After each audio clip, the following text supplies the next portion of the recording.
नमस्कार। तो चलिए आज जरा गहराई से देखते हैं भारत के 2026-2027 के बजट को और समझने की कोशिश करते हैं कि इस साल देश की आर्थिक गाड़ी किस दिशा में जाने वाली है। तो चलिए सीधे मुद्दे पर आते हैं और देखते हैं कि इस साल का बजट इतना खास क्यों है। और एक मजेदार बात पता है, इतिहास में ऐसा पहली बार हुआ कि बजट रविवार के दिन पेश किया गया। है ना एक छोटी पर दिलचस्प बात जो इस बजट को थोड़ा अलग बनाती है। इससे पहले कि हम इन बड़े बड़े नंबरों में खो जाएं, आइए पहले ये समझ लेते हैं कि आखिर ये राष्ट्रीय बजट होता क्या है और ये कानून कैसे बनता है। देखिए, एक मजेदार बात यह है कि हमारे संविधान में बजट शब्द का कहीं भी इस्तेमाल नहीं हुआ है। इसे आधिकारिक तौर पर वार्षिक वित्तीय विवरण कहा जाता है। आसान भाषा में कहें तो ये आने वाले एक साल के लिए सरकार की कमाई और खर्चों का पूरा हिसाब किताब है, एक तरह से देश का फाइनेंशियल रिपोर्ट कार्ड। और हाँ, इस बजट को पास करवाना कोई आसान काम नहीं है, एक पूरी प्रक्रिया है। इसे संसद में पेश करने से लेकर इस पर लंबी बहस होती है, समितियां इसकी बारीकी से जांच करती हैं और आखिर में दो बहुत जरूरी बिल पास होते हैं। एक विनियोग विधेयक जो सरकार को खर्च करने की इजाजत देता है और दूसरा वित्त विधेयक जिससे टैक्स में होने वाले बदलाव लागू होते हैं। तो फिर इस बजट में भारत की आर्थिक महत्वाकांक्षाओं को लेकर क्या खास है? चलिए अब उन सबसे जरूरी आंकड़ों पर एक नजर डालते हैं। सबसे पहला और सबसे बड़ा टारगेट है अर्थव्यवस्था को 7% की मजबूत दर से आगे ले जाना। ये एक बहुत ही महत्वाकांक्षी आंकड़ा है, इसमें कोई शक नहीं। अब बात करते हैं राजकोषीय घाटे की। ये शब्द सुनने में थोड़ा भारी लग सकता है, पर इसका मतलब बहुत सीधा है। सरकार के कुल खर्च और उसकी कुल कमाई के बीच का जो अंतर है, जिसे पूरा करने के लिए उधार लेना पड़ता है, वही है राजकोषीय घाटा। इसे जीडीपी के 4.3% पर रखने का लक्ष्य है, जो पिछले साल के मुकाबले थोड़ा कम है।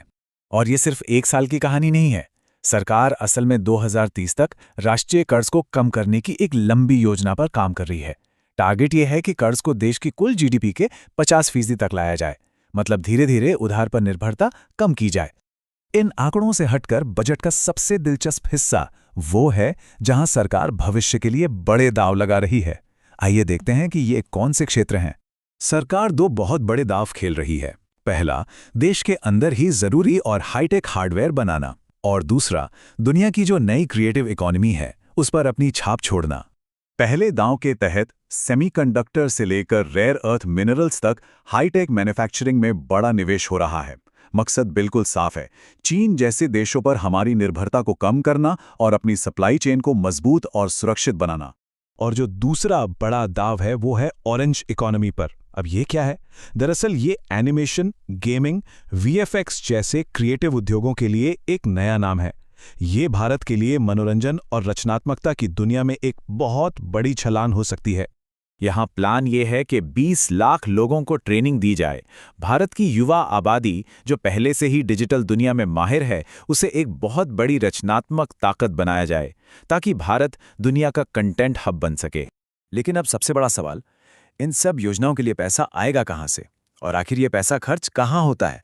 अगर हम सरकार की कमाई देखें तो सबसे बड़ा हिस्सा लगभग 1/4 उधार और दूसरी देनदारियों से आता है।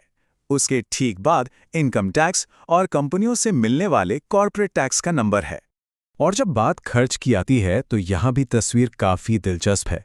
सबसे बड़ा हिस्सा राज्यों को उनके हिस्से के टैक्स के तौर पर जाता है और एक बहुत बड़ा हिस्सा लगभग 20% पुराने कर्ज पर सिर्फ ब्याज चुकाने में चला जाता है।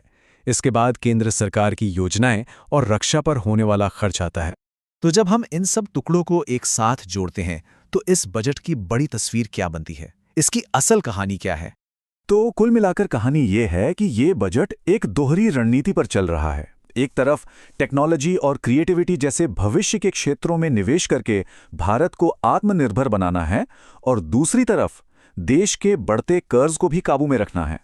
नज़र बिल्कुल साफ है और इरादे भी बड़े हैं, लेकिन असली सफलता इस बात पर निर्भर करेगी कि कागज पर बनी इन योजनाओं को हकीकत की जमीन पर कैसे उतारा जाता है।